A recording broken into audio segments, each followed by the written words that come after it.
Bonjour tout le monde, dans cette nouvelle vidéo dans laquelle on va parler de l'exacerbation de la BPCO. Et ben c'est la partie 2 de chapitre BPCO. On a fait déjà une vidéo dont on parle de la BPCO à l'état stable.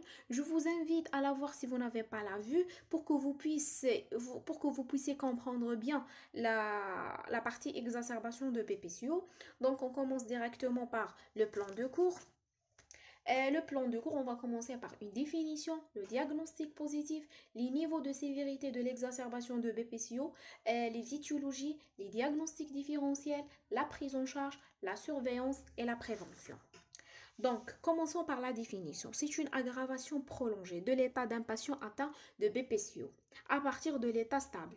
D'accord? Et au-delà des variations quotidiennes normales. Ça veut dire un patient, il a déjà de la BPCO, donc, il peut de temps en temps développer une exacerbation de BPCO. D'accord? C'est une épisode normal et naturel dans l'évolution de la maladie. D'accord? Elle peut arriver à n'importe quel patient atteint. D'accord? De la maladie. Donc, elle est d'apparition brutale et nécessitant modification de traitement habituel. Ça veut dire, une fois que notre malade se présente pour exacerbation de BPCO, on doit modifier en urgence les traitements habituels qu'il a l'habitude de les prendre.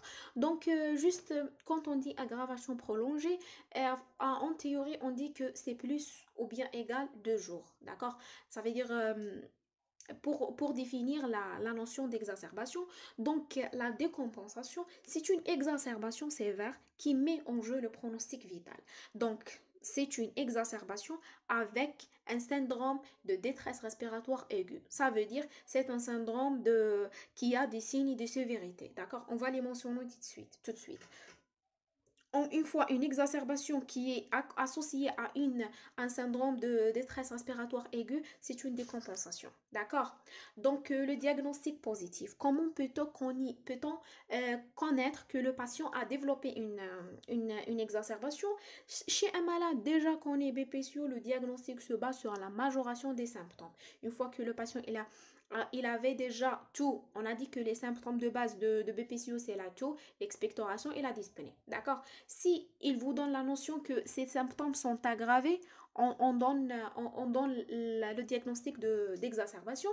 Si le malade il est méconnu, donc le diagnostic est arrivé jusqu'à détresse respiratoire aiguë. Quand il développe un détresse respiratoire aiguë, on dit ah oui, il est BPCO en période d'exacerbation.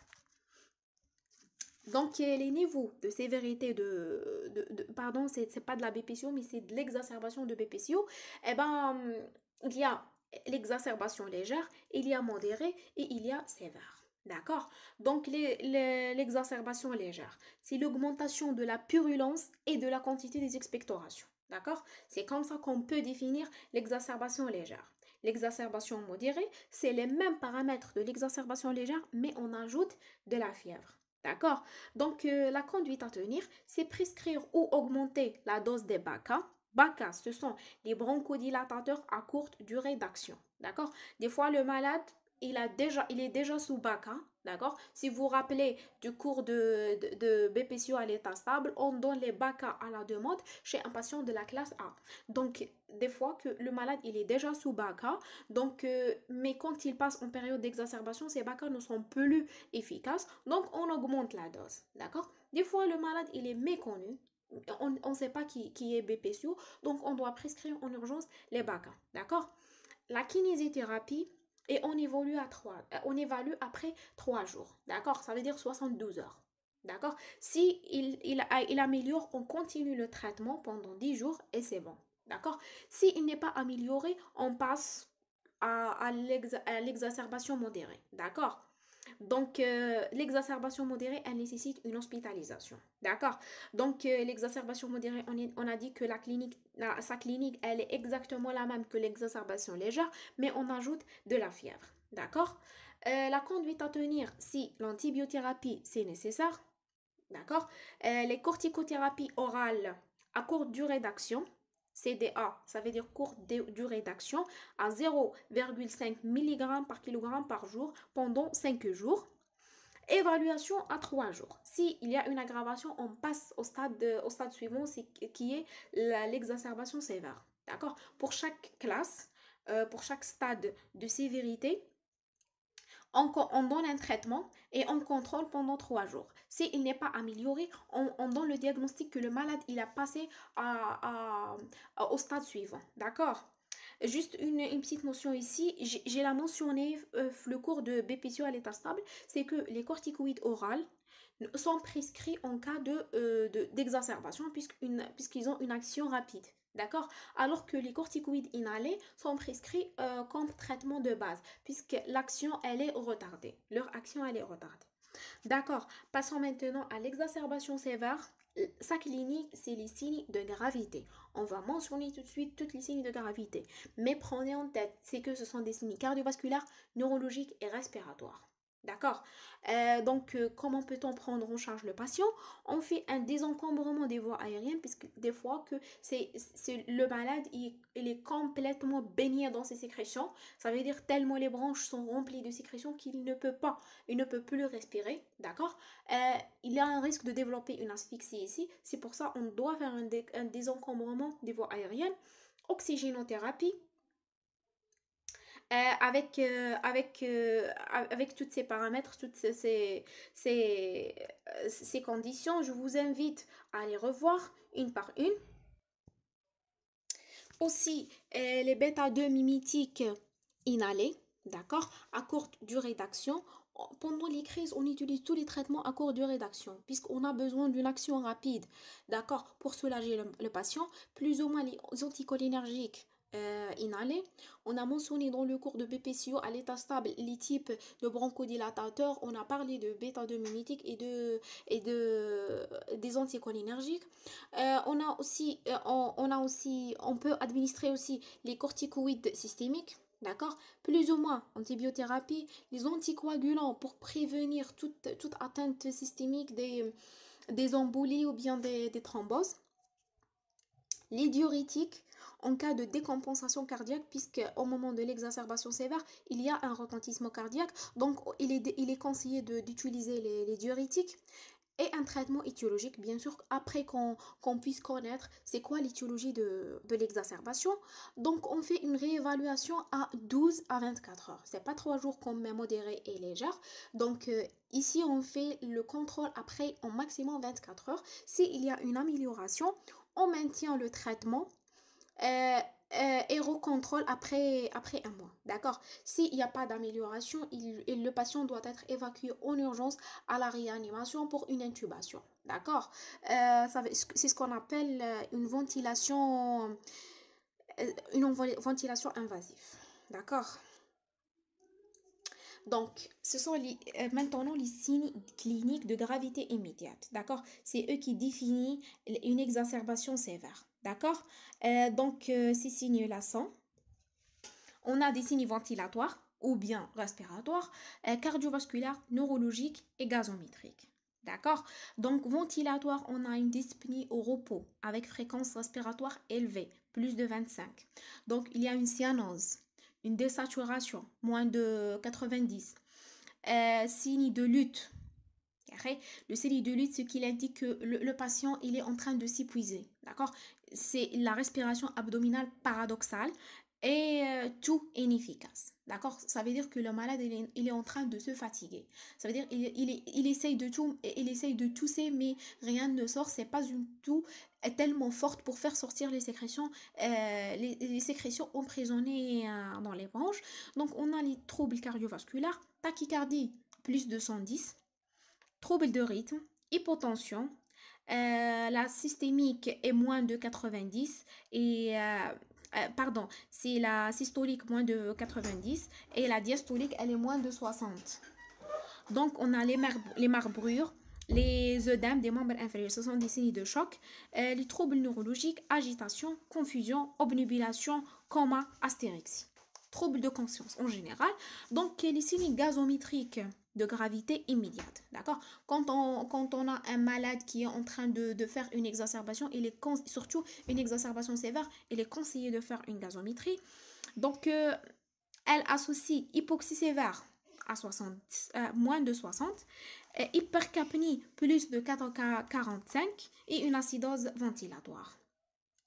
Ce sont les signes cliniques qui définissent une exacerbation sévère. D'accord? Donc, passons maintenant aux critères d'hospitalisation des exacerbations. Quand doit-on hospitaliser notre malade? D'accord? Donc, si on a des signes de gravité immédiate, ça veut dire qu'on a une exacerbation sévère. Incertitude diagnostique, on n'est pas sûr que est-ce que c'est une exacerbation de BPCO ou bien autre chose, on ne peut pas risquer. Absence de réponse au traitement médical initial, ou bien si le patient a des comorbidités comme les atteintes cardiovasculaires, ou bien l'alcoolisme, ou bien des hépatopathies. Notez bien, les explorations paracliniques s'imposent en cas des exacerbations de modéré à sévère, d'accord? C'est pour apprécier la gravité de l'exacerbation et éliminer les diagnostics différentiels et surveiller l'évolution immédiate chez un patient hospitalisé, surtout la gazométrie, hein. Donc, les étiologies, on a beaucoup. Il y a des étiologies environnementales, infectieuses, interruption du traitement de fond. Si le malade arrête lui seul son traitement, il va développer une exacerbation, hein. Ou des fois, les causes des exacerbations ne sont pas identifiées. D'accord? Donc, notez bien, il y a des critères diagnostiques d'antonisants. D'accord? Ce sont des critères qui nous orientent vers une origine bactérienne de l'exacerbation, ce qui va nécessiter l'utilisation de l'antibiothérapie. C'est l'augmentation du volume je vais mentionner les critères, après on va les classer, d'accord? Premièrement, augmentation du volume de l'expectoration, modification de l'exacerbation, de l'expectoration, pardon, devenant purulente, de jambes foncées à vert, l'apparition ou majoration d'une dyspnée, d'accord? Donc type 1, type 2, type 3. Type 3. Type 1, présence de 3 symptômes. D'accord? Origine bactérienne, elle est trop probable. Type 2, 2 parmi ces 3 critères sont présents. Type 1 des trois facteurs sont présents. Plus au moins un des cellules suivants qui sont infection des voies aériennes supérieures, dans les 5 jours. Par exemple, une sinusite, otite, quelque chose comme ça. Fièvre sans autre cause. Le patient, il a présenté une fièvre, on n'a pas trouvé une autre étiologie. Sifflement plus important, toux plus importante ou bien une tachycardie. Donc, passons au diagnostic différentiel. Ce sont toutes les pathologies qui peuvent nous donner une dyspnée, une toux et une expectoration, soit purulente, soit non. Donc, soit pneumonie, exacerbation d'asthme, pneumothorax, il va donner une dyspnée importante, hein. Pleurésie, aussi une dyspnée et tout. Embolie pulmonaire, dyspnée et tout aussi. Cancer bronchique, insuffisance cardiaque gauche et troubles de rythme cardiaque. La prise en charge. Le traitement est symptomatique et étiologique. D'accord? On a dit aussi au BPCO à l'état stable, aussi le traitement il est symptomatique. Il n'est jamais curatif. La prise en charge débute par la recherche des critères d'hospitalisation et l'étiologie pour que la prise en charge soit bien orientée. D'accord? Les armes thérapeutiques sont, premièrement, les bronchodilatateurs. Les bêta-2 agonistes à courte durée d'action, plus ou moins les anticholinergiques, les antibiotiques selon le GOLD ou la dyspnée, donc selon la classification de GOLD 2009, ou bien la dyspnée selon AMMRC, d'accord? Si le stade il est 1 ou 2, d'accord? Absence de dyspnée, on n'a pas de dyspnée, donc pas d'antibiothérapie. Stade 3, c'est dyspnée d'effort. Antibiothérapie uniquement si les expectorations sont franchement purulentes. D'accord? On parle ici des indications des antibiotiques. On utilise soit amoxicilline, soit les macrolides.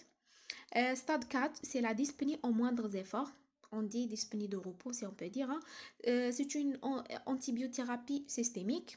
Amoxicilline plus acide clavulanique ou les céphalosporines de 3e génération.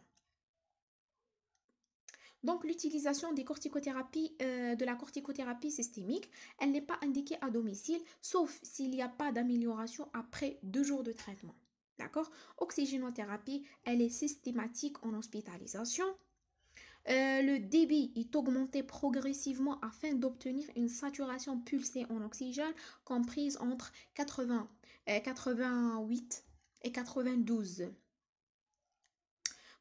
Donc, on a dit que l'oxygénothérapie, elle est systématique en hospitalisation. Une fois qu'on hospitalise le patient, on doit le mettre sous oxygène. Mais je mentionne bien ces valeurs 80, 88 et 92, d'accord?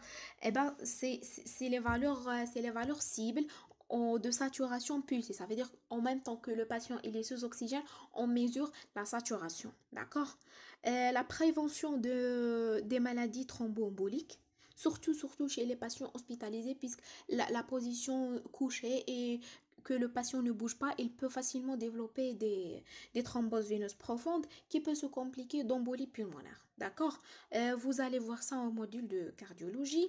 Et la ventilation mécanique. La ventilation mécanique, soit la VNI, soit intubation et ventilation endotrachiale.